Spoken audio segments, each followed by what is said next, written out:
Welcome to the bike cleaning channel. As the name implies, I'll be cleaning different bikes on this channel, but with every bike comes a different story.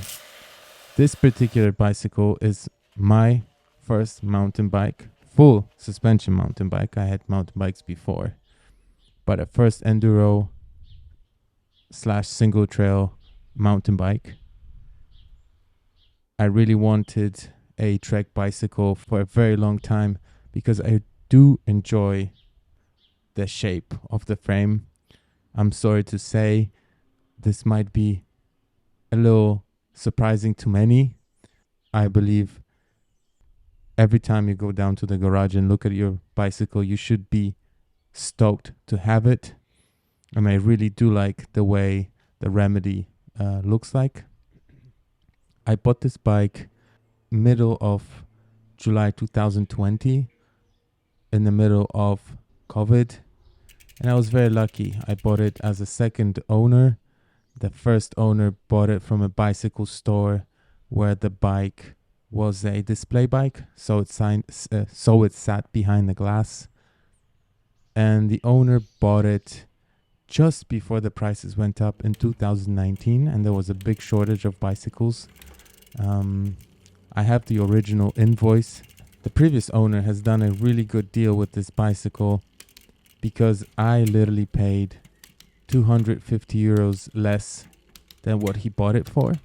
But given the crazy price hike after COVID, but the previous owner has done a number of upgrades. He has, as you can see, changed the rear shock, and he has upgraded the front fork, which is, that's what saves you in the terrain. I have upgraded the brakes to Magura MT5s, which are super difficult to bleed, but once you get them working, they're super sharp. To me, not only is this bike really good looking bike, but it also rides quite well. It isn't so aggressive, but it's there, so it's a very versatile frame. I enjoy riding the downhills and some easy flow lines in the bike parks. This particular wash is done after a few days of local single trails.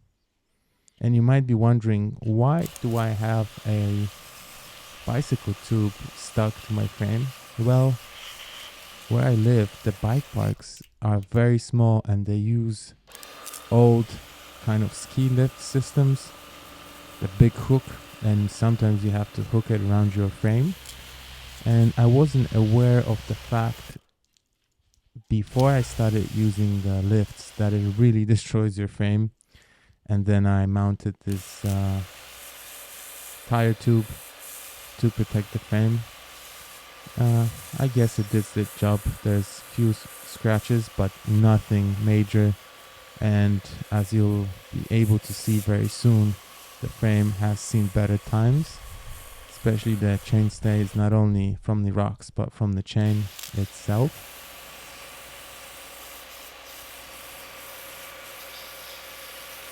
I love riding this bike because it gives me this freedom that I can go in the forest and just think about everyday life and be with myself without rushing.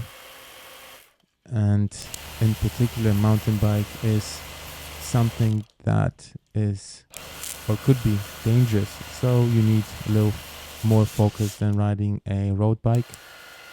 And this allows me to kind of zoom out from everyday life and just concentrate on the important things, so riding and then maybe some small thoughts that I have during the day and I just don't have time to think about those.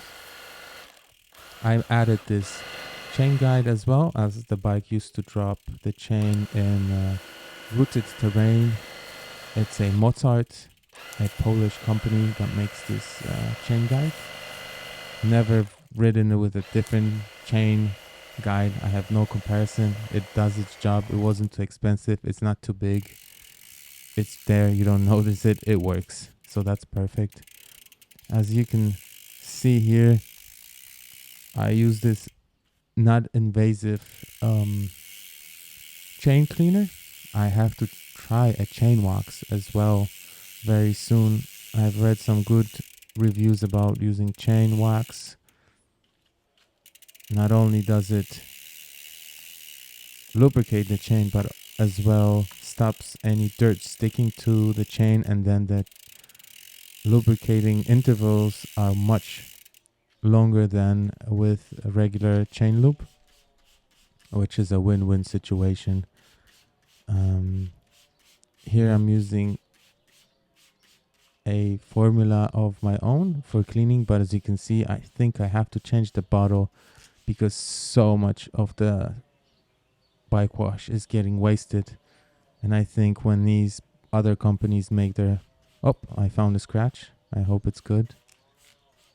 Oh, okay, done. Just spraying.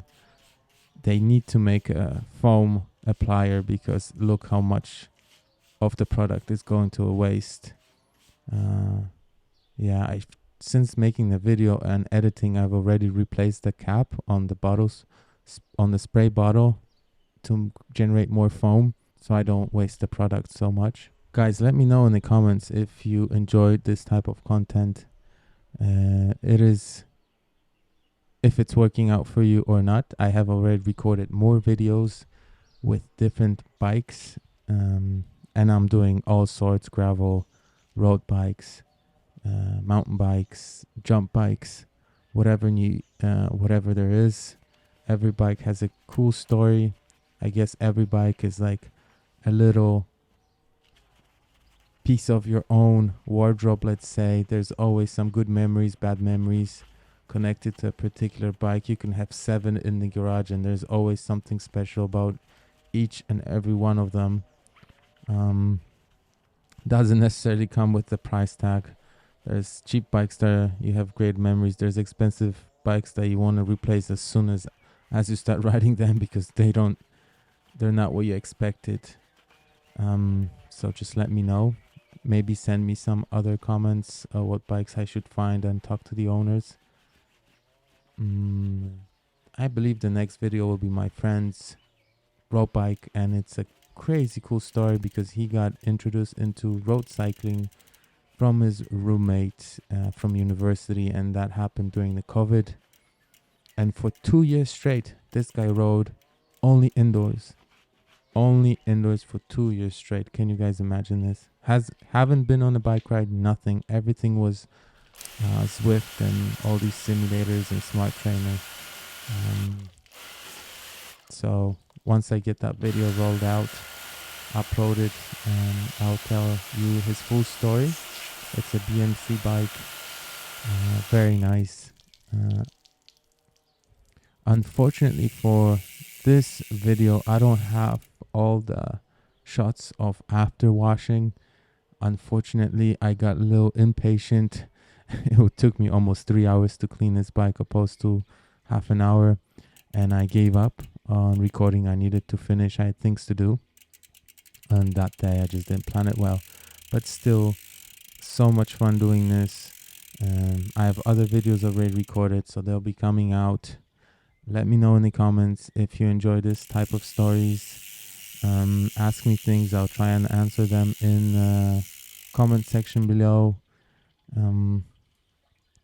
And I can't wait to see you in the next video.